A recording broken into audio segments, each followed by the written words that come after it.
beloved mother of 4 and high school teacher. All of her students loved her, every single one of them. Was a very special person. I always wanted to be more like her. Is found murdered, her body dumped miles from home. As I got closer, you could see the outline of the body. I've seen quite a few homicides, and this one was very brutal. It felt very personal. Investigators try to piece together a mysterious crime. Law enforcement believed there was a violent struggle within the bedroom. He said that he did not hear this vicious attack that was taking place within feet of where he was sleeping. How could you not hear what was going on? Until the case takes a jaw-dropping turn. He was crying. He was emotional and said that he had a gun to his head. And leads to a killer no one suspected. I can't even fathom what goes through someone's mind when they do something like this. It was disturbing, very disturbing.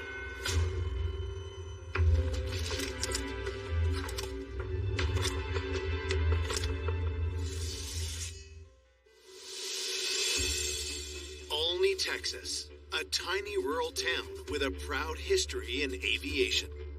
Olney, Texas, the home of Air Tractor, crop dusting aircraft. They build them there. It's a very small town, very close-knit. Pretty much everybody knows everyone. It's an open-door community. Doors are unlocked. People are very welcoming. On a warm summer morning in 2019, a terrible discovery shakes residents to their core. The Young County Sheriff's Office received a call of a missing person, and the Olney Police Department was dispatched to the call. Just before 10 a.m., officers arrived to find homeowner Peter Allen and his 2 children, Kiara and Darian. Peter tells police he's worried something terrible has happened to his wife, 49-year-old high school teacher, Manu Allen. Peter told me that his wife was missing and that he had found a large amount of blood in their bedroom. And Peter told me that his wife's vehicle was gone. Investigators head to the bedroom and are shocked at what they find.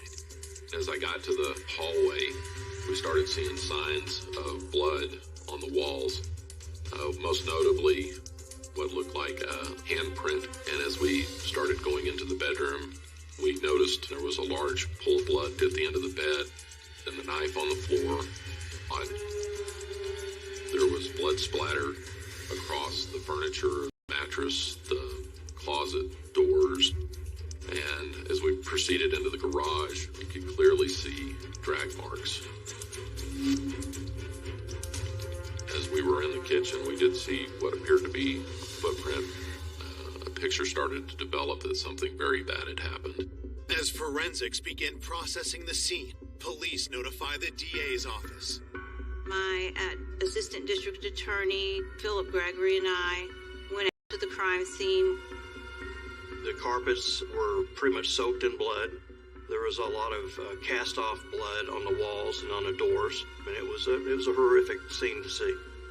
With that amount of blood, we were concerned that you're probably dealing with somebody who is deceased if they had not already made it to a hospital. With no sign of the missing woman, investigators asked the family for more information about Manu Allen. My mom was from a little village in southern Germany. She had 8 siblings. In the middle of my mom's college career, she came over to America to learn the language better. And my dad had seen her walk by, and my dad was like, "Ooh, who's that?" And while she was in America that summer, they spent like every day together. Manu married U.S. Army veteran Peter Allen in 1996, and soon after, the couple moved to Crowell, Texas. I came to know Peter and Manu when I was appointed police chief in Crowell, Texas, and Peter and I became good friends, and there was never no doubt that Peter and Manu loved each other very much. Manu and Peter eventually settled in the small town of Olney with their 4 children. My mom was a very supportive woman. She was always pushing us to do our best. Manu was one of the most respected teachers at Olney High School, teaching English and German.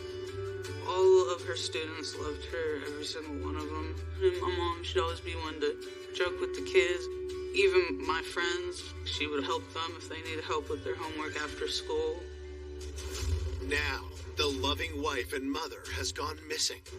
Police asked Peter Allen the last time he saw Manu. The night before, he and his wife sat down on the couch, watched TV, and then he went to sleep on the couch and she retired to the bedroom to go to sleep. Peter claims that no one noticed any sign of trouble until the morning. According to Mr. Allen, his daughter, Kiara, had woke up. I believe that she needed to get some laundry done in the laundry room, and concerned about her mother, she went and woke up Mr. Allen on the couch. At that point, according to Mr. Allen went with her to investigate. He said that when he saw the knife, he drew the conclusion that she may have just been injured and cut. But clearly seeing the scene, a cut would not have produced the amount of blood, and it was very apparent that somebody was either severely injured or deceased. Peter tells officers that he and Kiara went to the local hospital to look for Manu.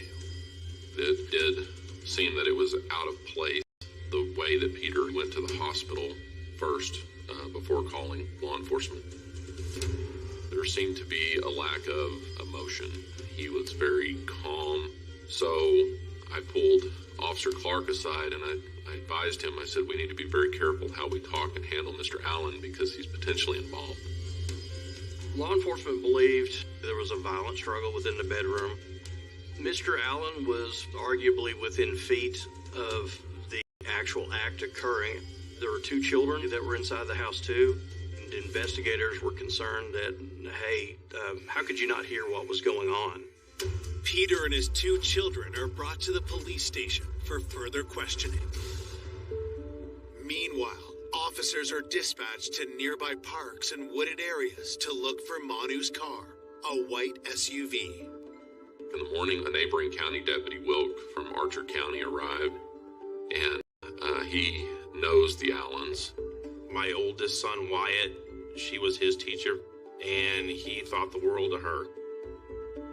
When I came through town on Main Street, I saw crime scene tape up around the Allens' house. And only you don't see crime scene tape up around houses that often. As a typical law enforcement officer, he says, hey, what can I do to help? I was asked to go out to Lake Cooper, look for a white SUV. I was given the license plate number, and when I pull into Lake Cooper and I go around to where the boat ramp is, I could see a white SUV on the other side of the lake where the dam is. So I got out, started looking at the vehicle, and activate my body-worn camera, take photos of the car, and I had noticed some brown smears on the car. And I thought, this looks like dried blood. So after I had photographed the car and the area around the car, I started looking around.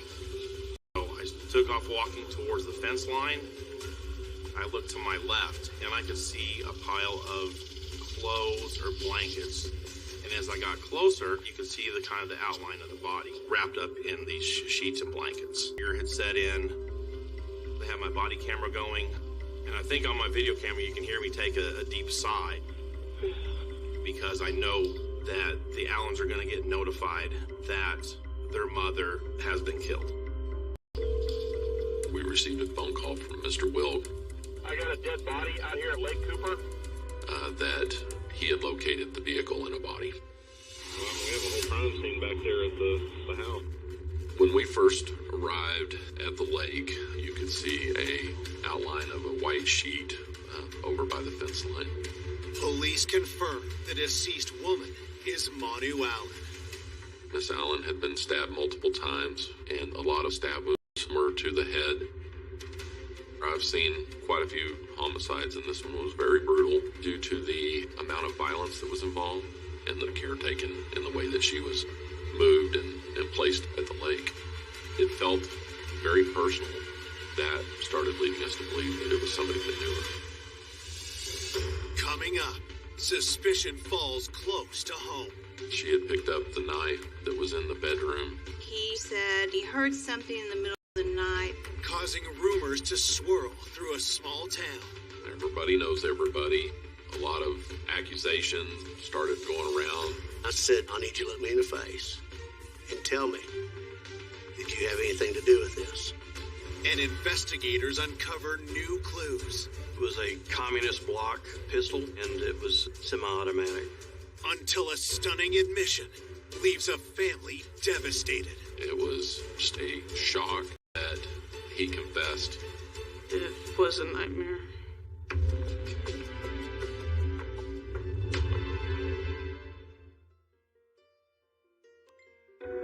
The body of missing teacher and mother of four, Manu Allen, has just been located at Lake Cooper, a recreational area a few miles from her home in Olney, Texas. I'd been to homicide scenes before, but when you find somebody that you knew and your kids knew, when I did go home and told my kids that, hey, I was your teacher that was killed, that was hard. Olney, Texas is the small community where you don't expect this sort of violence at all. There had not been a murder there in the last 10 years. As they continue their investigation, detectives examine several items of evidence, trying to piece together what happened. The vehicle turned down a little offshoot. It was approximately 20 feet from the road, and whoever was driving the vehicle had tried to turn the vehicle around and got high. The body was removed from the car. The body was found within sight of the vehicle, and there had been yucca leaves placed around the facial area. If you have a body where the eyes or the face are covered, it typically means that the person who has been involved in the death somehow knew this individual. When a killer does this type of behavior, it's because they're trying to show some sense of respect to the deceased. Forensics process the body and collect fingerprint evidence from Manu's vehicle. There were fingerprints that were located on the car that were in blood. When you find these, it's you can say the golden ticket for law enforcement, because whoever was involved in this left their signature behind.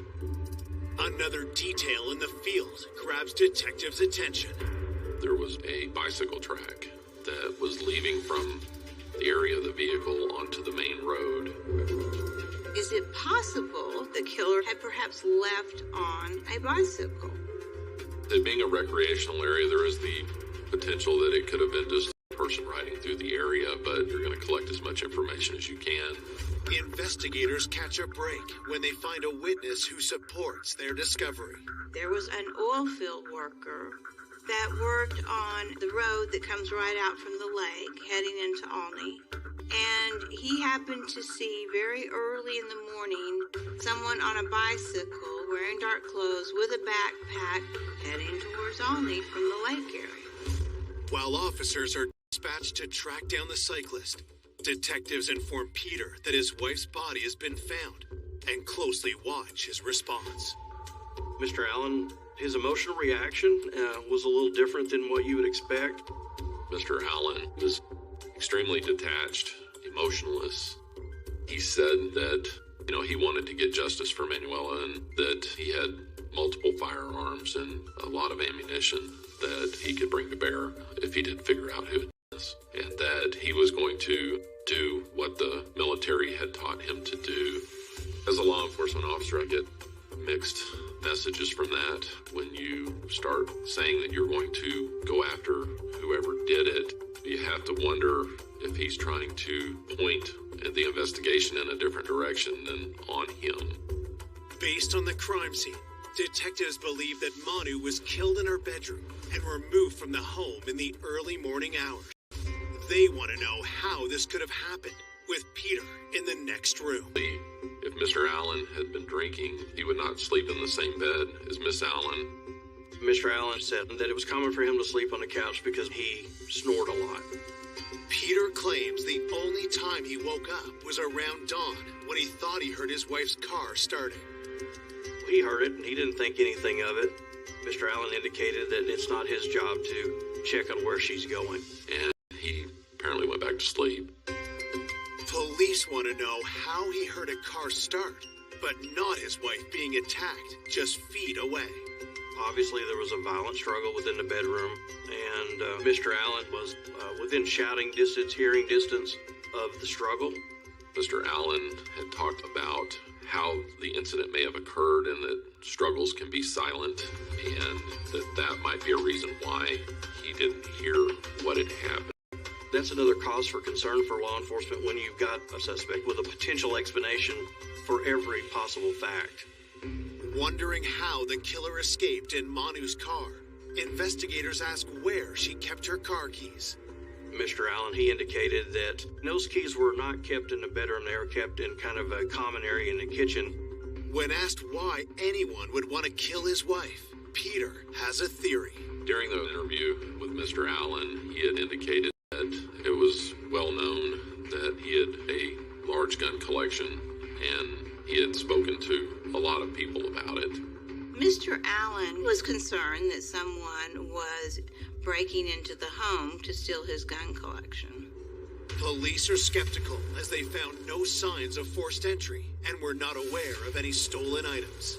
Well, as a law enforcement officer, I felt that Mr. Allen might be trying to steer the investigation. He had been drinking that day. He was feet away from where the murder had occurred. He was very concerned about things that, in my mind, would not be of importance from somebody that had just lost their wife. So that made him rise to the top as a potential suspect.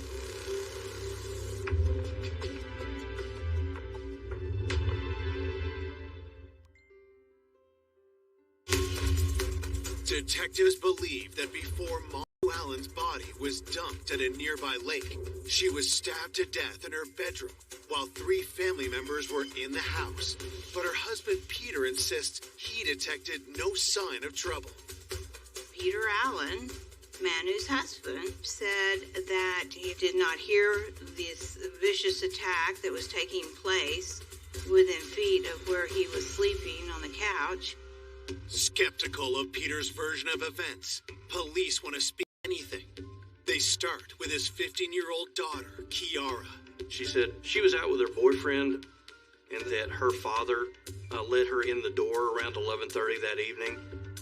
Her bedroom is where she went, which was right next door to her mother's room. She had put earbuds in her ears and had a phone call with a friend of hers and fell asleep with those in her ears. Kiara said that she never heard any screams or anything that alerted her that something bad was going on in the home. Kiara said she woke up that morning and she was trying to get to some clothing that she had washed, and the layout of the house would have required her to go through the master bedroom into the utility room, but the door was locked. And she said, Dad, the door's locked and I'm seeing blood over here. And that woke him up rather quickly. She said he asked her to go around to the other door in the garage and try to get in. But then when she did, she was met with just, the scene of the blood in the bedroom and everything else. Kiara did walk through the bedroom and she did touch some items of evidence. She had picked up the knife that was in the bedroom to examine it. She said that she did not see any blood or anything on it. Of course, picking up any kind of evidence is concerning. It leaves her information on the knife. Investigators next interview Peter and Manu's 20-year-old son, Darian. He said that he arrived back at the house at about 11:45 and then just went up to his bedroom. He said, I was playing a video game pretty much the whole night through, so I had my headphones on. Darian said he had not heard anything other than he heard something in the middle of the night, but he just thought it was his father in the kitchen getting something. According to Darian, he didn't find that unusual, so turned his attention back to his game. There were 3 family members that were in the house. It was difficult for me personally to believe that they could not know that something serious is going on in a bedroom that's within 20 feet from you. I can't explain that. When you have all these people in the home when this occurred, you have to rule them out individually. Fingerprints and footprints can either rule people out you can rule somebody in. And unfortunately, it's not like watching a crime TV show where the case is figured out in 15 minutes. It might take months to get returns on some of these items. Peter and Manu's other children, 21-year-old William and 18-year-old Melanie, arrive at the police station. Probably after like 5 hours of waiting, they finally let my dad in, and then my dad told us that they found her body. It was a nightmare. At the time of the murder, Melanie Allen, the older daughter, was actually at Six Flags that evening, and they never returned home that night. William Allen, the oldest son, was a student at Tarleton State University, and he was in Stephenville the whole time. Both William and Melanie insist they have no idea who would want their mother dead. I didn't think anyone would have a single thought about hurting my mom. You have to talk to the children, naturally, to see if they can give you any idea of other red flags or things that might have been going on in the home. Investigators were concerned about simmering, unresolved conflict that may have led to a murder. But when the children were interviewed, none of them ever described seeing Mr. and Ms. Allen having any kind of a noteworthy fight. Police tell the Allen family that they're free to go, but they can't return home until forensics finish processing the house. The next day, there was a lot of evidence that was collected. The investigators took fingerprints, footprints, in addition to the handprints that were on the wall leading back towards the bedroom. Detectives zero in on an interesting detail. It appeared that the perpetrator had left the bedroom and had gone into the kitchen to specifically retrieve something, because there were not that many footprints in that kitchen. And the footprints went straight to where the keys to the vehicle were kept. So whoever had done this knew where they kept the keys. 48 hours into the investigation, the autopsy report provides chilling new insights into Manu's last moments. The autopsy revealed that Manu Allen had sustained roughly 47 stab wounds, the majority of which were to her head. She did have some defensive wounds on her hands. However, it wasn't the stab wounds that proved fatal. She also had suffered strangulation, and a great deal of force had been used, so much so that portions of the neck had been broken. The autopsy report contains one final insight into the killer's brutality. They did find a post-mortem gunshot wound in her facial area. And then finally the bullet. We knew we needed to get this suspect caught as soon as possible.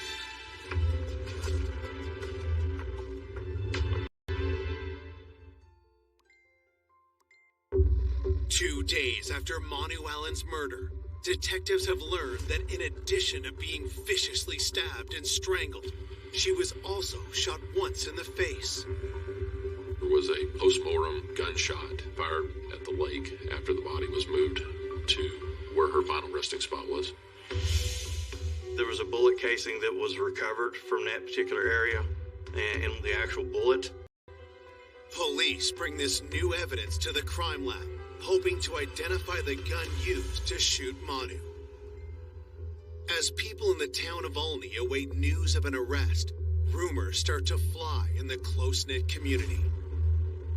There's a group on Facebook called Rants and Raves, and you will hear whatever is on somebody's mind about anything that's going on in town. And a lot of people were very hard on the Allen family. It was really tough waiting for answers because other people in the town all wanted to point fingers at my dad. People looked at him differently. They would look at all of this differently. Everybody knows everybody. A lot of accusations started going around. A lot of discussion about Mr. Allen's past, his prior military. A lot of people felt that Mr. Allen was potentially involved in the homicide of his wife. His children stand by him, but some of Peter's friends doubt his innocence. When I'd heard that Manu had been killed, I'm instantly thinking car wreck or something. So I called Peter's phone. And we hadn't spoken in quite a few years. Melanie answered. And I said, Melanie, what's going on over there? She said, well, Mom's murdered. So I told her, I said, I'm on the way. I had some concerns about Peter and his military background. Peter, from time to time, drank hard liquor. I'd never seen him violent, but my thought was maybe something had snapped. Maybe there had been infidelity in the family or something. When I got there, I said, Peter, I need to know now. I need you to look me in the face and tell me, did you have anything to do with this? He looked me square in the face, nose to nose, and said, I had nothing to do with this, bro. You know I couldn't do it. And it led me to think, who could have done this? It was disturbing. Detectives get where Manu's body was dumped. The day that the body was found, an oil field worker, around 6 o'clock in the morning, he saw a person headed from Lake Cooper riding back towards Olney on a bicycle. The local bank had security cameras on the outside of it, and a surveillance video showed somebody riding in town on a bicycle dressed up in shorts with a backpack. The video footage that was received from the bank, it was from a distance, so you were not able to see the face for identification purposes. You could see it was a younger person. It was definitely the person that everybody was wanting to talk to, but we did not know who that person was. The quest to identify the suspicious cyclist hits a dead end, and pressure continues to mount on the police. The community's in a lot of pain. We were kind of in a situation where we can say, hey, we're investigating this. We have leads. We're working on them. Please be patient with us. As police await analysis of the bullet and casing found at Lake Cooper, they call Peter back to the PD and ask him about his gun collection. Peter Allen had told us that he had weapons and ammunition in the house and that they were stored in his bedroom in a closet. Peter tells investigators not all of his guns are locked in the safe. He also keeps a loaded pistol in a dresser drawer. It was a communist block pistol that would have been from like the Soviet Union, and it was semi-automatic. Police never found this gun when they searched the house. Had the killer stolen it? Or had Peter staged it to look this way? It felt as if Mr. Allen was trying to lead the investigation. But investigators are naturally going to start looking at other firearm thefts or burglary cases that have occurred in the area.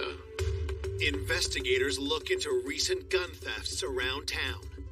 Corey Taylor was a local kid there that had been in trouble, and it was learned that just before the murders had occurred, he had been involved in a burglary that involved firearm theft. Had Corey entered the house to steal Peter's guns and killed Manu in the process? Mr. Allen had maybe over 100 firearms in the house, so that became a potential motive for the killing. So we go to Corey Taylor's house. When I got to his apartment, Corey came to the door and told him that I was there so that he could be interviewed about the murder of Miss Allen. Corey indicated that he did know Miss Allen from school. Officers asked Corey for his whereabouts the night of the murder. His alibi was totally void of having any contact with something suspicious. I noticed a bicycle, and the tire mark from the bicycle looked very, very similar to the tracks at the lake. It had the exact tread that was seen out at the lake close to Manu's body and the vehicle. So a red flag went up there.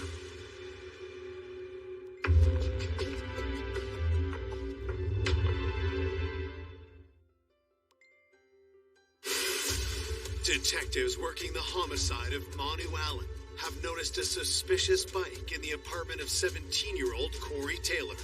Could Corey be the cyclist from the surveillance video? One of our investigators was able to see a bicycle, and he's actually able to take a photograph of the treads on it, and everybody was kind of like, oh, that's probably the bicycle we're looking for.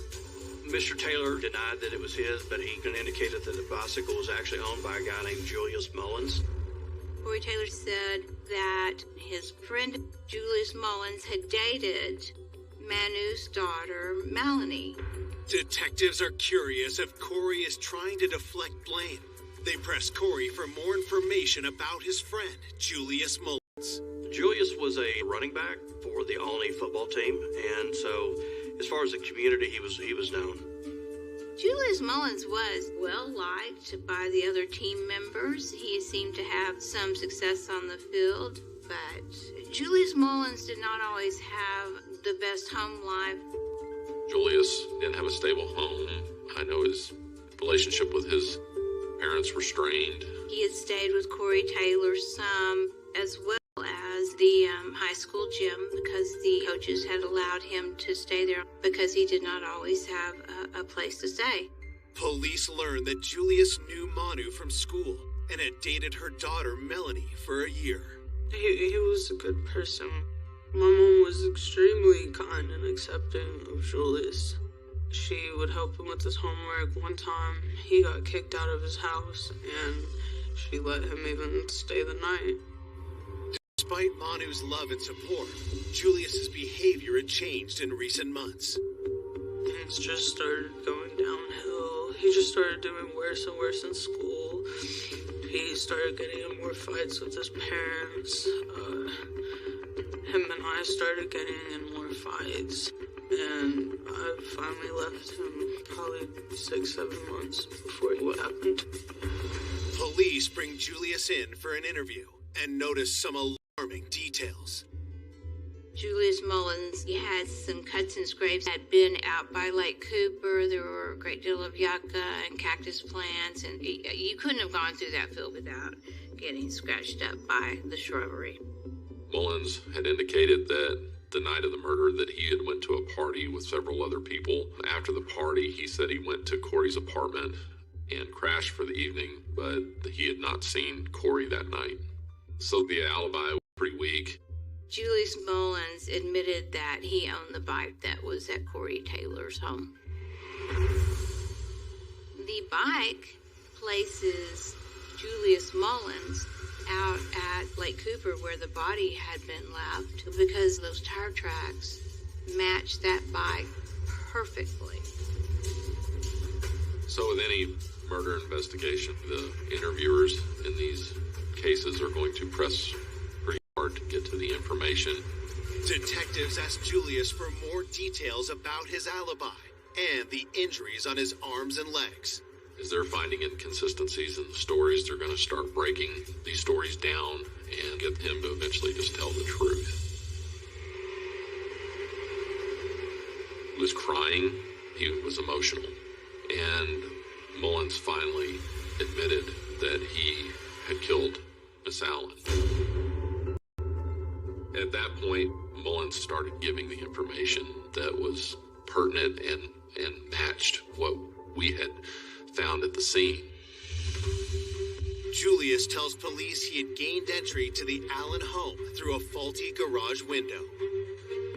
Mullins accessed the garage and went into the bedroom of Miss Allen. I believe Miss Allen was surprised when Mullins started the assault.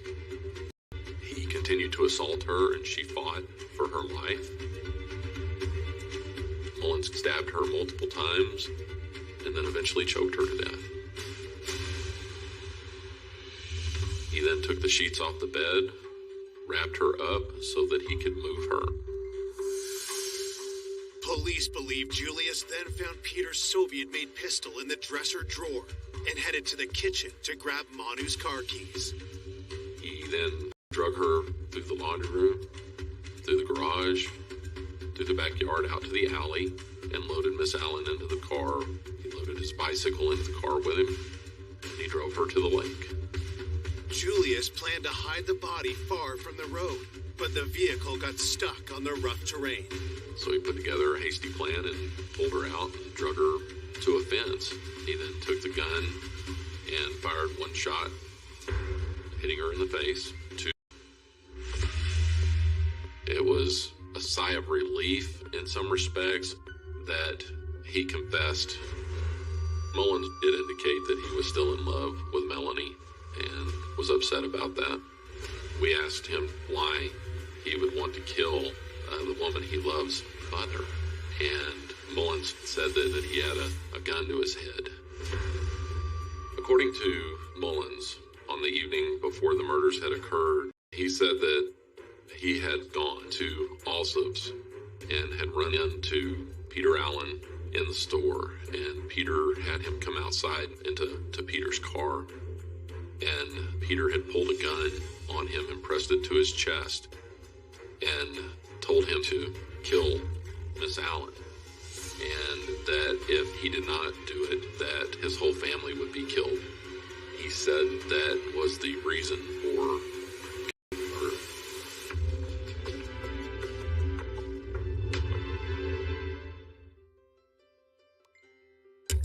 Julius Mullins has confessed to the murder of Manu Allen, but claims that he was forced into it by her husband, Peter. Mr. Mullins gave very specific information about them meeting at an Allsup's convenience store, where Mullins said Mr. Allen pretty much just pulled him into his car and said, "Hey, you're going to do this. Otherwise, I'm going to go kill all your family." When Mullins made these accusations toward Mr. Allen is still a person of interest. Police try to verify the alleged meeting between Julius and Peter. We were able to secure the phone records of Julius Mullins and back to the day that Mr. Allen supposedly threatened Julius into murdering his wife, and were able to determine that Mr. Mullins' phone was nowhere near that Allsup's location at any time that day. Police interviewed Julius again to clarify his allegations against Peter.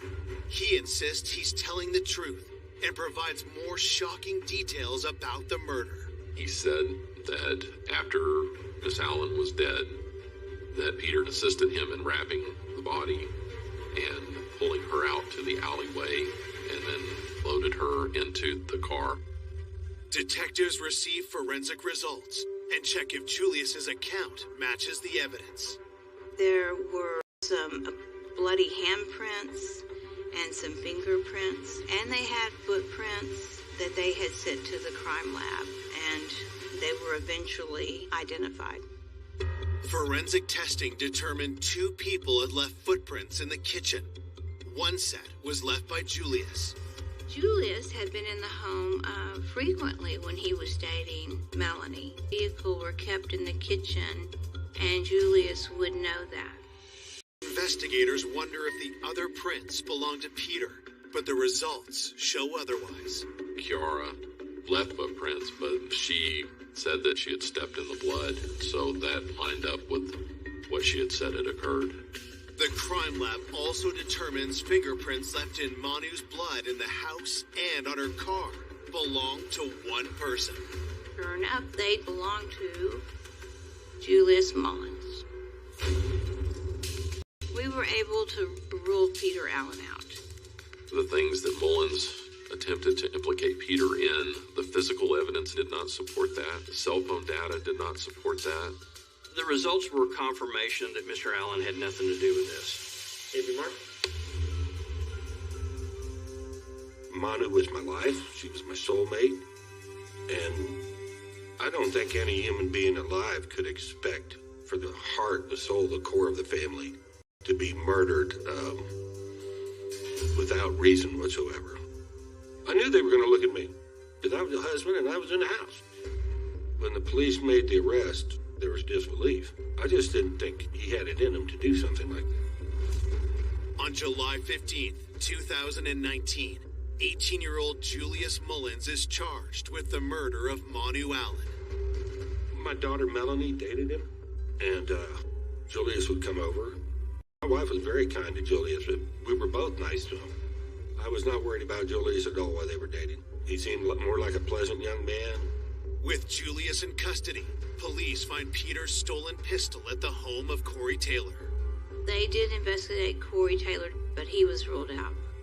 No fingerprints, no footprints, no DNA, nothing. The sole perpetrator of the crime was Julius Mullins. Police believe the knife found at the scene may have been dropped by Julius, but forensic analysis found it was not used in the murder. Staff at the school had found Mullen's backpack with a knife that was eventually determined to have been involved in the murder of Miss Allen. Tragically, no one in the house heard Julius's vicious attack on Manu. Kiara put earbuds in her ears and fell asleep with those in her ears.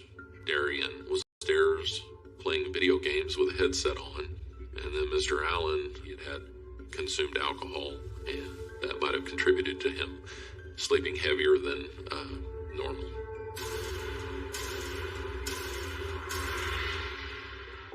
Julius Mullins was charged, ultimately led to the abuse of a corpse. Julius receives a 55-year prison sentence. I can't even fathom what goes through someone's mind when they do something like this, especially to someone who has been so kind to them. I was totally shocked that it was a person that had been trusted in their home. It was a person that Manu had assisted with tutoring and personal family issues that were going on with them. Was robbery the motive? Was revenge the motive?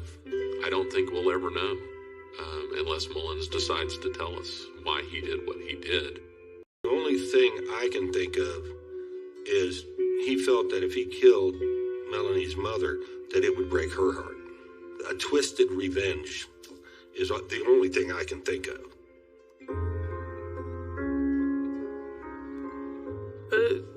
It tore me apart, and my dad was, of course, completely torn apart. They were supposed to spend the rest of their lives together. I love to smile, I love to laugh, I love to make jokes, but I haven't laughed or smiled like I did with her since it happened. There are generally two types of love. The one type is where you've been with somebody for a very long time, so you got that deep love. And then you got the other kind of love, which is the infatuation type love. And I had both of those for my wife. There is no such thing as moving on from it. I'm making progress, and my kids are making progress. But I'll never move on. That day will be stuck in my head till the day I die. I wanted to grow up to be just like my mom, because I saw that she was a strong, kind woman that helped everyone she could, and she was nice to everyone no matter who they were. I miss how she was always pushing me to do my best. I really miss her support.